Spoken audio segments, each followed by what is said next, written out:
আওয়ামী লীগ হলো বাংলাদেশের পার্টি না, এটা হলো Indian party, Indian Awami League party বলতে পারেন। এটা বাংলাদেশ আওয়ামী লীগ না, ভারতীয় আওয়ামী লীগ। অন্তর্বর্তীকালীন সরকার যদি কোনোভাবে আমরা বুঝতে পারি যে তাদের প্যাট্রোনাইজেশনে কোন রাজনৈতিক দল গঠন হচ্ছে, তাহলে তো কিংস পার্টি হয়ে গেল। কিংস পার্টি আমরা দেখতে চাই না। বলছে যে এই 25 সালের শেষের দিকে অথবা 26 সালের প্রথম দিকে নির্বাচন হতে পারে। তো এখানে আরো অনেকেই বলছে, এখন হুট করে যে 10-15 বছরের কথা বলে ফেললো, তো এতে করে তো অনৈক্য সৃষ্টি হবে। যারা আছে, যারা বৈষম্যবিরোধী ছাত্র নেতা ছিল, ওইখান থেকে তাড়াতাড়ি সরে এসে পাবলিকলি এসে রাজনৈতিক দল গঠন করতে হবে। তা না ভাই, যেখানে যেখানে চাঁদাবাজি, মাস্তানি, সন্ত্রাসী দুই চারটা বিভিন্ন জায়গায় দুই চারটা যদি হয়ে থাকে, সেগুলির বিরুদ্ধে কিন্তু আমাদের সাংগঠনিক শাস্তি প্রদান করা হচ্ছে। সংযোজন করি, যে প্রত্যাশা ছিল এই জুলাইয়ের আন্দোলনের পরে, বিশেষ করে বাংলাদেশের সবচেয়ে যে জনপ্রিয় দল বিএনপি, সবাই জানে যে তার যে জনপ্রিয়তা, বিএনপি 300 আসনেই ক্ষমতায় আসবে, এরকম একটা আলোচনা চলছিল। তার জনপ্রিয়তার ধারে কাছে কেউ নেই এবং আওয়ামী লীগ চলে গেছে, এখানে বিএনপির প্রতিপক্ষ নেই। কিন্তু 5ই আগস্টের পরে বিএনপি নানা রকম কর্মকাণ্ডে প্রশ্ন এসেছে।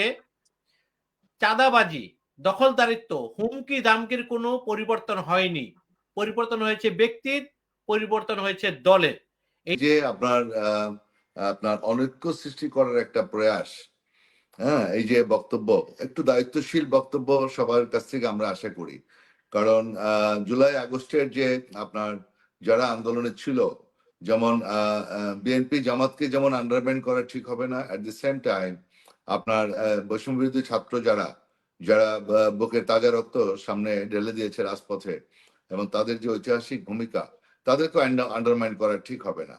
সুতরাং এখানে একে অপরের সকলে ঐক্যবদ্ধভাবে আপনার ইন্ডিয়া এবং ইন্ডিয়ার পার্টি, আমি মনে আওয়ামী লীগ, আমি বলতে চাই আওয়ামী লীগ হলো বাংলাদেশের পার্টি না, এটা হলো Indian party, Indian Awami League party বলতে পারেন। এটা বাংলাদেশ আওয়ামী লীগ না, ভারতীয় আওয়ামী লীগ। বুঝতে পারলেন তো? সুতরাং এদের সাথে এই প্রতিবেশী রাষ্ট্র যেভাবে নামছে ঐক্যবদ্ধ ভাবে, এদের বিরুদ্ধে আমাদেরকে সুন্দরভাবে ঐক্যবদ্ধভাবে সকলকে, যারা জুলাই আগস্টে আন্দোলনে ছিলাম, কারণ এই গত আন্দোলনে বিএনপিরও কিন্তু প্রায়, আপনি যদি 1000-এর মতো ধরেন মারা গেছে, আমাদেরও কিন্তু 450-এর উপরে মারা গেছে এই জুলাই আগস্টে। সুতরাং এখানে ছাত্রদের যে ঐতিহাসিক ভূমিকা, আমরা অবশ্যই এটাকে সাধুবাদ জানাই এবং এটা অস্বীকার করব না, এবং এই রক্ত যাতে বৃথা না যায়। সুতরাং আমাদের নিজেদের ভিতরে বক্তব্য, খুব দায়িত্বশীল বক্তব্য সবাইকে রাখতে হবে, যাতে আমাদের ঐক্য বিনষ্ট না হয়। আপনি দেখবেন ডক্টর ইউনূস স্যার, এই যে 10-15 বছরের কথা বলা হচ্ছে, ডক্টর ইউনূস স্যারের যে জনপ্রিয়তা, যার জনপ্রিয়তার কারণে আজকে বিশ্ব আপনার যে তাকে অ্যাকসেপ্ট করেছে, যার ফলে টিকে আছে। ডক্টর ইউনূস স্যারের বয়সও কিন্তু অনেক, তো 10-15 বছর, তো ইউনূস স্যারে আল্লাহ, আমি দোয়া করি আল্লাহ যেন তাকে আরো দীর্ঘজীবী করে। সুতরাং তার উপরে দাঁড়িয়ে কিন্তু আমরা সুন্দরভাবে চলছে, কিন্তু তা না হলে কিন্তু সমস্যা হয়ে যেত। স্যারের জন্য, স্যারের ইমেজের জন্য এখন পর্যন্ত আছে, কিন্তু এখন একটা জিনিস মনে করেন, সে নিজে বলছে যে এই 25 সালের শেষের দিকে অথবা 26 সালের প্রথম দিকে নির্বাচন হতে পারে। তো এখানে আরো অনেকেই বলছে, এখন হুট করে যে 10-15 বছরের কথা বলে ফেললো, তো এতে করে তো অনৈক্য সৃষ্টি হবে।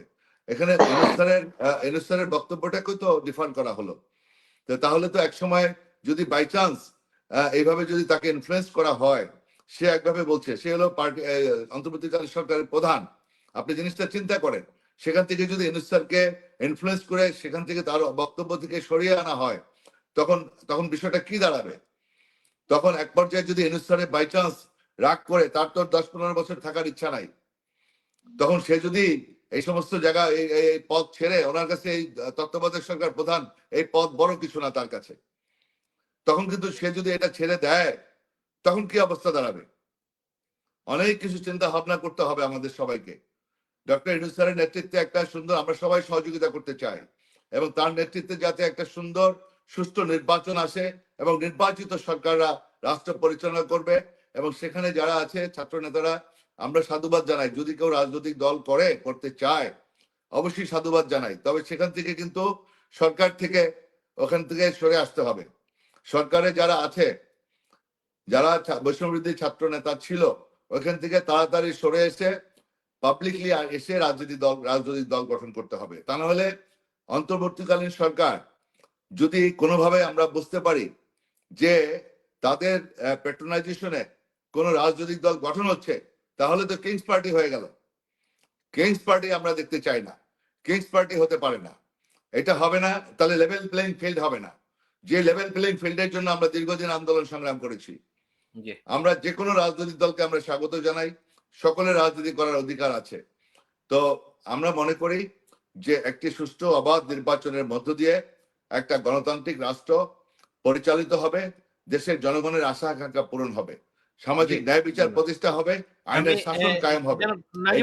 আমি একটু সংযোজন করি আপনার সাথে একটু। হ্যাঁ রে ভাই, যেখানে যেখানে চাঁদাবাজি, মাস্তানি, সন্ত্রাসী দুই চারটা বিভিন্ন জায়গায় দুই চারটা যদি হয়ে থাকে, সেগুলির বিরুদ্ধে কিন্তু আমাদের সাংগঠনিক শাস্তি প্রদান করা হচ্ছে, অনেকগুলো বহিষ্কার করা হয়েছে এবং অনেককে আপনার কমিটি পর্যন্ত ডিসলভ করা হয়েছে।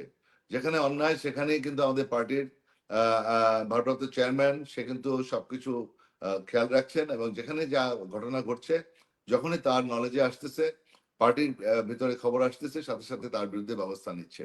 আর সরকার গঠন করলে পরে আরো সহজভাবে দমন করা যাবে, আরো সুন্দরভাবে দমন করা যাবে। আমরা বহুবার রাষ্ট্র পরিচালনা করছি, আমাদের অভিজ্ঞতা আছে। আর এই সন্ত্রাস নির্মূল করা, এটা উনি যখন দায়িত্বে আসবেন এবং আরো কঠিন ভাবে আপনার এগুলি দমন করা যাবে, এটা কোনো ব্যাপার না।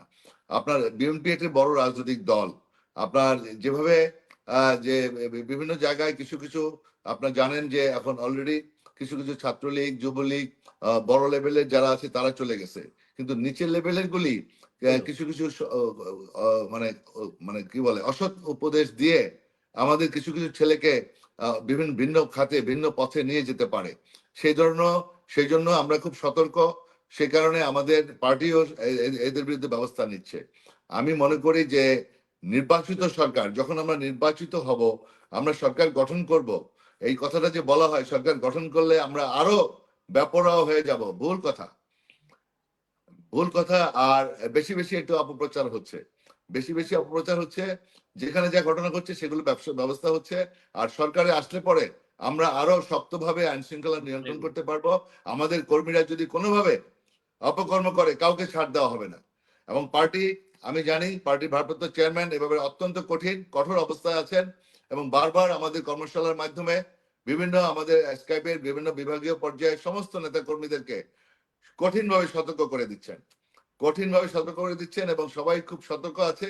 আমরা যে কোনো ব্যাপারে আমরা সেগুলো সাংগঠনিক শাস্তির যে বিধান রয়েছে সেই ব্যবস্থা আমরা গ্রহণ করছি।